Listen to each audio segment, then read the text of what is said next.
এক কাঠুরে কাঠ কাটতে গিয়েছিল এবং তার হাত থেকে কুড়ালটি ফসকে পানিতে পড়ে গেল।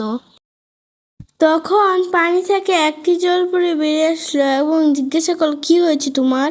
সে তার সব কথা খুলে বলল। তখন পানি থেকে জলপরি সোনার কুঠার নিয়ে এলো এবং জিজ্ঞাসা করলো, এটি কি তোমার?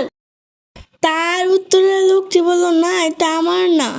জলপরিটি আবার ডুব দিল এবং একটি রূপার কুঠার নিয়ে এলো এবং জিজ্ঞাসা করলো, এটি কি তোমার? তার উত্তরে লোকটি বলল, না, এটা আমার না। জলপরি ডুব দিল এবং লোকটির কুঠার নিয়ে এলো এবং জিজ্ঞাসা করলো, এই কুঠারটা কি তোমার?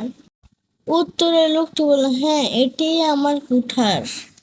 লোকটির সততায় জলপরি খুশি হয়ে তাকে 3টি কুঠারি দিয়ে দিল এবং লোকটি খুশি মনে বাড়িতে চলে গেল।